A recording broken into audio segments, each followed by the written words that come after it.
भरधाव वेगामुळे रस्त्यावर होणाऱ्या अपघातांचं प्रमाण कमी करण्यासाठी गाड्यांमध्ये स्पीड कंट्रोल मीटर लावण्यात येतं। मात्र हे स्पीड कंट्रोल मीटर बोगस असल्याचं समोर आलेलं आहे।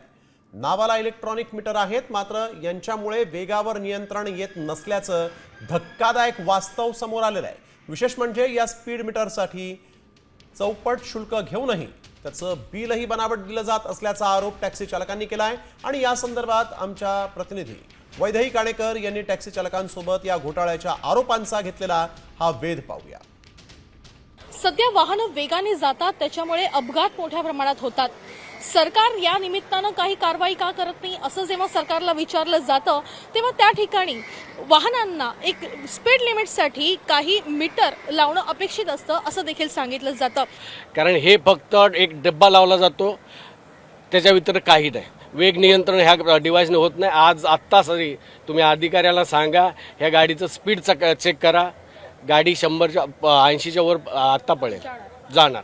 मग आमचं म्हणणं काय माहिती आहे का, जर स्पीड गव्हर्नर लावतात, स्कूल व्हॅनला स्कूल बसला 40चं स्पीड आहे मुंबईमध्ये, टॅक्सी आणि इतर वाहनांना 80चं आहे, मोठ्या गाड्यांना 60चं आहे। मग ह्या गाड्यांना स्पीडचे फाईन काय येतात? ज्या गाडीला स्पीड गव्हर्नर बसवलेलं आहे, समजा 60च्या स्पीड गव्हर्नर बसवलं आहे, मग त्या गाडीला 80च्या स्पीडचा फाईन काय येतो? हे आमचं म्हणणं। हे आम्ही ज्यावेळी प्रश्न मांडला त्यावेळी अधिकारी वर्गांचं म्हणणं की ते परत खोलून टाकतात, हे पासिंग फक्त पुरतं वापरतात आणि परत खोलून टाकतात। मग आमचं म्हणणं मग ते खोलून टाकण्यासारखं असं ते हेच करू नका ना, लोकांना त्रास कशाला? जी आम्ही आता साहेबांच्याकडे कमिशनर साहेबांच्याकडे सांगितलं की ह्याची SIT लावा, कारण हा जवळजवळ फक्त SLDTचा 100 ते 125 करोडचा घोटाळा आहे। ह्याच्यामध्ये फक्त आणि फक्त 1200 रुपयाचा GST भरला जातो आणि 8000-9000चं अजिबात पैसे इथे पोलिसांनी स्वतः येऊन या ठिकाणी पाहणी केली। अधिकाऱ्यांनी पाहणी केली, त्यांना काय मिळालं? पाहणी त्यांनी फोटो पण काढले, त्यांनी फोटो घेऊन गेले, पण त्यांनी तुमच्या मीडियासमोर सांगायला नकार दिला। मी त्यांना हे बी विचारलं की बाबा रे, ही गाडी कोणत्या, या गाडीला कुठला डिव्हाइस अप्रूव्हल आहे? तर त्यांनी स्पष्ट सांगितलं की ह्याला केबल टाईपचा अप्रूव्हल आहे।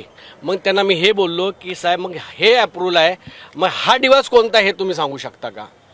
तर ते म्हणले इलेक्ट्रॉनिक दिसतोय, पण त्यांनी स्पष्ट सांगितलं नाही की इलेक्ट्रॉनिक आहे। पेपर माझ्या आता पेपर बी त्यांना दाखवले, पण त्यांनी पेपर इलेक्ट्रॉनिक आहे। RTO मध्ये अशा पद्धतीनं नाकाखालीच इतका मोठा घोटाळा होतोय। आता सरकार या घोटाळ्याकडे कशा पद्धतीनं बघणार हेही पाहणं तितकंच महत्त्वाचं आहे। कॅमेरापर्सन नितीन खरातचं वैदेही काणेकर, साम TV न्यूज, मुंबई। आता isakal.com आहे देशातील नंबर 1 ची मराठी न्यूज वेबसाईट। प्रत्येक अपडेटसाठी isakal.com ला नक्की भेट द्या।